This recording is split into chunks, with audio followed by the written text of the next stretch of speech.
आराधनं श्रीनाभिनन्दन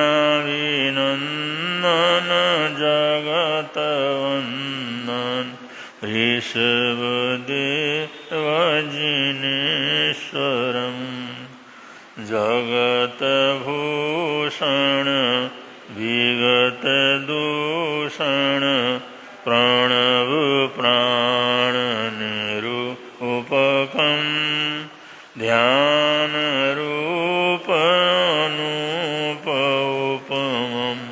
नमो सिद्धनिरञ्जनं तुम मुक्तिदाता कर्मघाता दीन जानी दया करो सिद्धार्थ नंदन जगतवंदन महावीर जिनेश्वरं ध्यान धूपं मन पुष्पं पचेन्द्रियहुतासनं क्षमाजापसन्तोषपूजा पूजो देवनिरञ्जनं पूजो देवनिरञ्जनं पूजो देवनिरञ्जनं जो भूवरता वरतकाले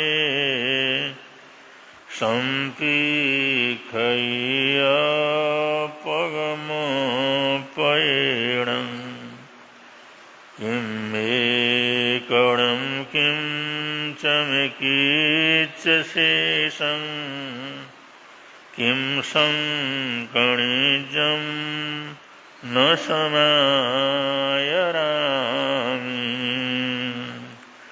संजोगे समीच्य ते सम्पौता नगरं पवित्रा न तस्य दुःखं विवयन्ति नायो न मित्रभङ्गा न सूया न बान्धवा एको स्वयं पचणोहि दुःखं कर्तारमेव अनुजायिकं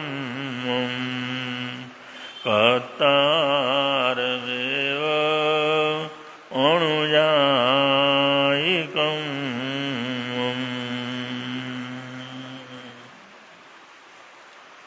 वीतरागवाणी। आगम के महावाक्य जो साक्षात अनंत ज्ञानी तीर्थंकर परमात्मा ने फरमाया है और 14 पूर्वों के महान ज्ञानी उन श्रुत केवली भगवान महावीर स्वामी के प्रमुख शिष्यों ने गणधरों ने जिसको सूत्र रूप में प्रस्तुत किया है और उन्हीं सूत्रों को एक से एक बढ़ करके शासन में समर्पित उन आचार्य भगवंतों ने गुरु भगवंतों ने एक के बाद एक लगातार उनको सूत्र के रूप में अध्ययन के रूप में अध्यापन के रूप में जीवित रखा है। आज 32 आगम हमारे पास मौजूद हैं। आगमों के साथ साथ अनेक संप्रदायों का साहित्य मौजूद है।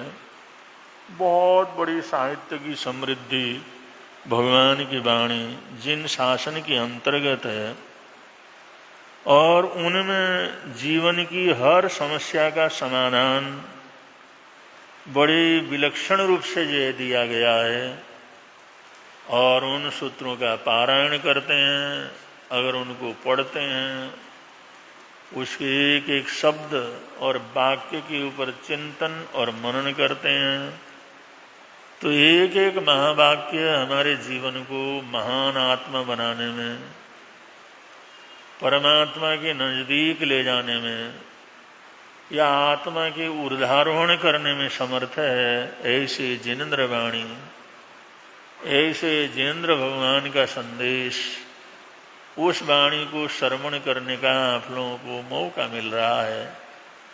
तो ये मौका जितना भी मिले उसका ज़्यादा से ज़्यादा लाभ लेना, यही हमारी सबसे बड़ी बुद्धिमानी रहती है। तो उसी का लाभ आप लोग ले रहे हैं। तो इस वीतराग वाणी के अंदर ये बतलाया गया है कि कभी कभी हमारे जीवन में बहुत छोटी छोटी बातें हैं जिनके ऊपर कोई ध्यान भी नहीं दिया जाता, जो कोई विशेष अर्थ भी नहीं रखते, लेकिन छोटी छोटी बातों से कभी जीवन बनता है तो कभी जीवन पूरी तरह से बर्बाद भी हो जाता है। इसलिए शास्त्रकार कहते हैं हर स्थान के ऊपर, हर छोटी बात के ऊपर तुम विवेकवान बन करके रहो, जागृत हो करके रहो। उसमें जो है अप्रमत्त भाव से रहो। अगर वो जरा जरा सी बात के अंदर ही अगर हमारी गलती हो जाती है, हम सोचते नहीं हैं, तो उनके बड़े दुष्परिणाम हमारे सामने धीरे धीरे क्या करते हैं, आते हैं। इसलिए निरंतर स्वाध्याय करना, उनको समझना, गुरुमुख से पढ़ने का प्रयत्न करना, या कभी भी कोई शंका वगैरह पैदा हो, कोई प्रश्न वगैरह पैदा हो, तो उस प्रश्न को पूछ करके उसका उत्तर प्राप्त करने का प्रयत्न करना। तो ऐसे कभी भी घर में बैठे हुए, दुकान में बैठे हुए, काम कारोबार करते हुए, स्वाध्याय वगैरह करते हुए, ध्यान वगैरह करते हुए, कोई भी जिन धर्म के संबंध में, जिन धर्म की प्राचीनता के संबंध में, तीर्थंकर भगवंतों के संबंध में, आजकल जो दुनिया के अंदर चल रहा है, जो सुना जाता है, उसको देखते हुए कोई भी प्रश्न अगर पैदा होता है तो उस प्रश्न को तत्काल अपनी कॉपी में लिख लेना चाहिए। और लिखने के बाद कभी भी साधु संतों के पास बैठने का मौका मिले, कभी भी जो है थोड़ा टाइम मिले, एक आधे प्रश्न का अगर समाधान हम करते हैं, पूछते हैं, जिज्ञासा करते हैं, तो बहुत सी चीज़ों का समाधान और बहुत से मार्गदर्शन हमारे को क्या कर जाते हैं, मिल जाते हैं। वरना अगर लिखते नहीं हैं, उस समय अगर नोट नहीं करते हैं, तो बहुत से लोग कहते हैं महाराज काफ़ी दिनों के बाद आए, हमने ये सोचा था ये पूछेंगे ये पूछेंगे, और सामने आते ही सारा का सारा भूल गए। वो सारा जो पूछना था वह सामने आकर के बैठे और हमने क्या पूछना था, क्या करना था, वो सब हम भूल गए। तो इसलिए थोड़ा लिखने की प्रवृत्ति, कोई भी जिज्ञासा हो, कोई भी प्रश्न हो, अपना नोट करो। और कभी भी सत्संग करने का मौका मिले, कभी भी साधु संतों के पास बैठना उठना हो, तो उन शंकाओं का समाधान करते हैं, तो बहुत कुछ हमारे को ऐसे ही उपलब्ध होता है। ये ज्ञान के तरफ आगे बढ़ने का सबसे सुंदर रास्ता है कि प्रश्न उत्तर करना। और सारे शास्त्र के अंदर प्रश्न उत्तर क्या हुए हैं, भरे पड़े हैं। बड़े बड़े विद्वानों ने, बड़े बड़े लोगों ने, बड़े बड़े साधकों ने, जैसे ही कोई गुरुजन मिले, कोई बड़े विद्वान मिले, तो वहाँ पर अपने जिज्ञासा जरूर प्रस्तुत की और उन जिज्ञासा का समाधान प्राप्त किया, जिससे उनका ज्ञान की वृद्धि होती रही। तो शास्त्रकार कहते हैं हमारे को छोटी छोटी बातों के ऊपर बड़ा सावधान होकर के इस जीवन को जीने की जरूरत है। क्योंकि जीवन के अंदर उतार चढ़ाव बहुत रहते हैं, अनुकूलताएं प्रतिकूलताएं बहुत रहती हैं। चारों कषायों का कुछ दुष्परिणाम भी हमारे जीवन के अंदर होता रहता है। कभी हमारी असहनशीलता होती है, कभी नासमझी होती है, कभी हमारे जीवन की कोई मूर्खता होती है, कोई न कोई बात ऐसी हो जाती है जिससे बना बनाया काम क्या हो जाता है, बिगड़ जाता है। इसलिए शास्त्रकार कहते हैं छोटी छोटी बातों के अंदर भी विवेक रखना, विचार रखना, छोटी छोटी बातों के ऊपर झूठ नहीं बोलना, जरा जरा सी बातों के ऊपर कुछ दुर्भावना उसके अंदर नहीं डालना, ये परम आवश्यक क्या करता है, होता है। अगर ऐसा जीवन जीते हैं तो जीवन के अंदर सुख शांति रहती है। एक छोटी सी घटना से आप लोग समझ सकते हैं जिस समय घर के जो मालिक थे, घर के बुजुर्ग थे, जिन्होंने काफ़ी कुछ जीवन के अंदर किया अपने परिवार के लिए, सारा जीवन खपाया अपने परिवार के लिए, जिस समय रिटायरमेंट हो गया, बड़ी उम्र हो गई, होने के बाद उन्होंने जिस समय काम धाम वगैरह थोड़ा छोड़ दिया और घर में रहे हुए थे, अपना स्वाध्याय ध्यान में अपनी आराधना साधना के अंदर रहते थे, वे जिंदगी भर दुनिया भर का पाप किया ही है, चलो अब थोड़ा समय मिला है, बच्चे संभालने वाले हो गए हैं, तो कुछ न कुछ धर्म ध्यान, कुछ न कुछ आराधना साधना, कुछ न कुछ जीवन के कल्याण के लिए कुछ न कुछ करें। और ऐसा हो रहा, अच्छा चल रहा था, कोई किसी प्रकार की बात नहीं थी। उनका बेटा, उनकी बहू, उनके पोते पोतियाँ सब जो है बिल्कुल खुशहाली थे, कोई किसी प्रकार की कमी नहीं थी, कोई किसी प्रकार की दिक्कत भी नहीं थी, कोई किसी प्रकार का अभाव भी नहीं था। पुण्यवानी के प्रताप से सब कुछ उनको क्या हुआ, मिला हुआ था। एक दिन जैसे दोपहर के समय भोजन करने लगे तो उनको गर्मी का मौसम था, कुछ ऐसा योग हुआ, उन्होंने कहा कुछ खाया नहीं गया होगा या कुछ बात हो गई होगी। उन्होंने अपने बेटी बहू रानी को जो है सूचना दी, उसको बुलाया, उन्होंने कहा बेटा एक कटोरी दही हो तो दही मेरे को क्या करो दे दो, थोड़ा खाने में तकलीफ हो रही है, गर्मी बहुत है, एक कटोरी दही दे दो। तो उस बहू ने मना कर दिया, भाई दही है ही नहीं, बिल्कुल ही ख़त्म हो गया, है ही नहीं। तो सोचने लगे अगर यही बात पता होता तो बाजार से ले आते, इधर उधर से ले आते, और ऐसी तो कोई बात नहीं, लेकिन गर्मी का मौसम है, दही की ज़रूरत तो पड़ती है, लेकिन अपने को भी पता नहीं लगा। उन्होंने कहा थोड़ा बहुत तो होगा, उन्होंने कहा बिल्कुल ही नहीं है, वो बिल्कुल ही नहीं है। उन्होंने कहा चलो कोई बात नहीं, कि आगे से ध्यान रखना, जब भी ऐसी कोई ज़रूरत होगी तो सूचना कर दो, तो समय पर चीज़ आ जाएगी और आराम से अपना जीवन क्या करेगा, चलेगा। चलो शांति हो गई, सब बातें हो गई। थोड़ी देर के बाद वो जो ने देखा, लड़का दुकान से आया और दोनों बहू और बेटा जिस समय भोजन कर रहे थे तो वहाँ पर दही भी रखी हुई थी और दही का बर्तन भी क्या हुआ था, रखा हुआ था। वह ये देखते ही उस वृद्ध का पारा जो है, उसने सोचा अरे ये क्या हुआ। अभी मैंने थोड़ी देर पहले ही बहू से मैंने पूछा कि ये कटोरी दही, तो उसने साफ मना कर दिया कि दही बिल्कुल भी नहीं है। अब ये तो बड़े आराम से खा रहे हैं, उन्हें कुछ नहीं बोला। वो अंदर जा कर के बैठ के सोचने लगे, न छोटा ही सा मेरा लड़का था तब मेरी पत्नी मर गई, लोगों ने बहुत आग्रह किया, सारी जिंदगी तेरी पड़ी हुई है तो शादी कर ले, मैंने लड़के के लिए शादी करने के लिए मना कर दिया। देखो भाई सौतेली माँ आएगी, पता नहीं इसको अपनाएगी नहीं अपनाएगी, इसकी क्या स्थिति होगी, अब ये बच्चा छोटा है, इसलिए मैं ऐसा क्या कर सकता, नहीं कर सकता।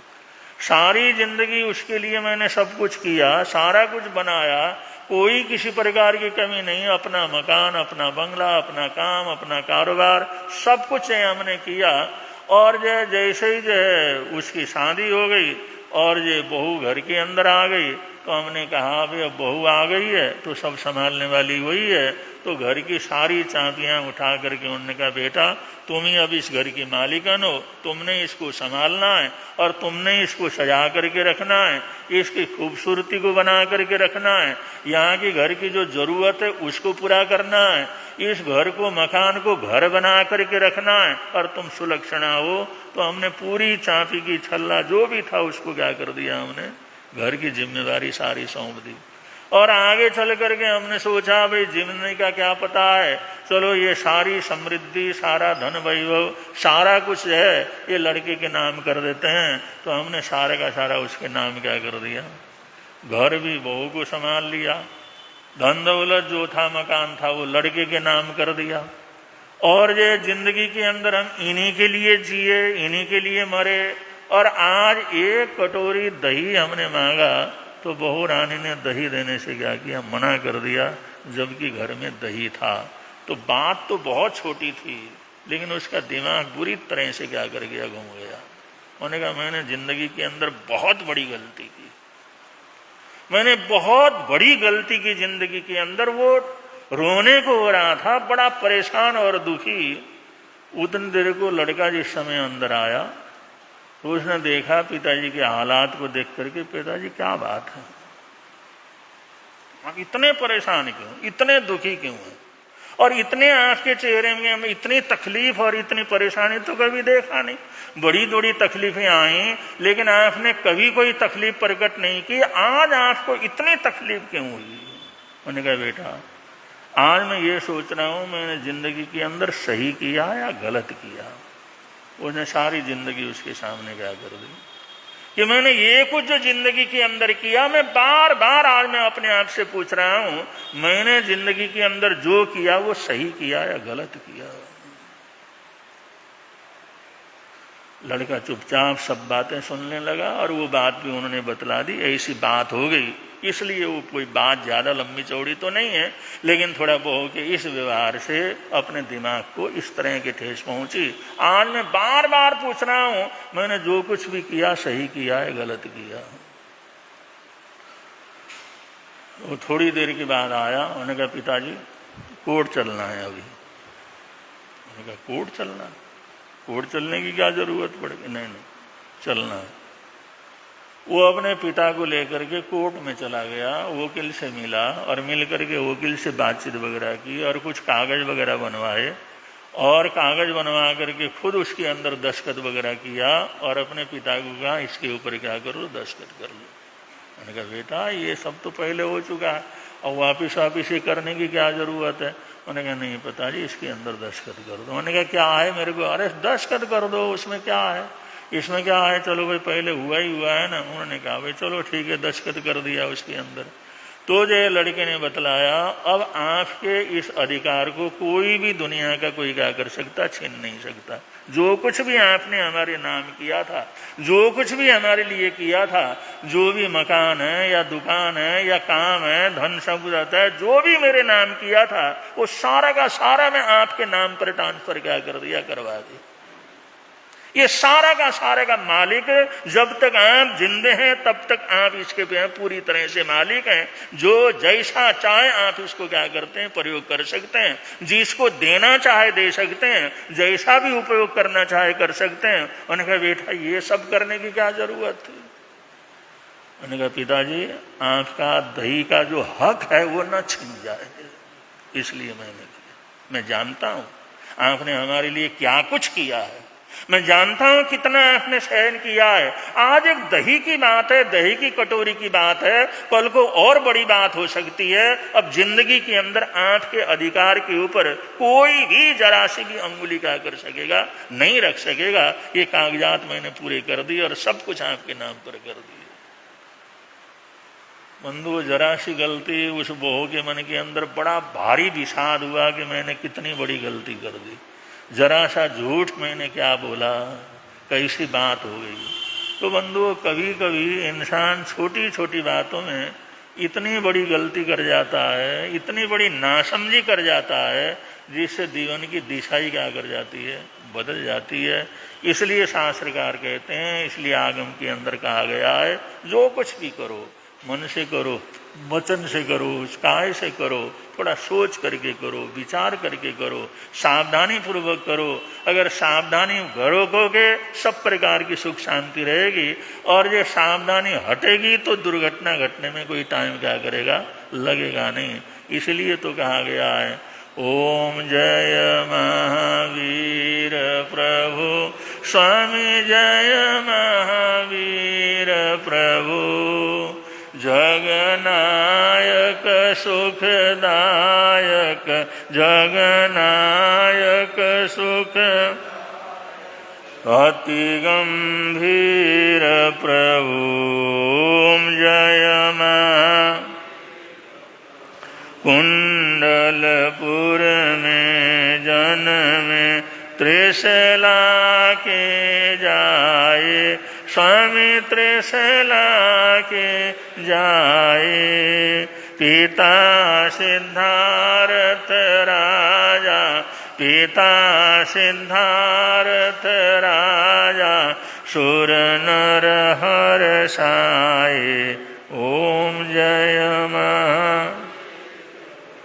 ओम जय महावीर प्रभु स्वामी, जय महावीर प्रभु जगनायक सुखदा अयक जगनायक सुखदायक अति गंभीर प्रभु।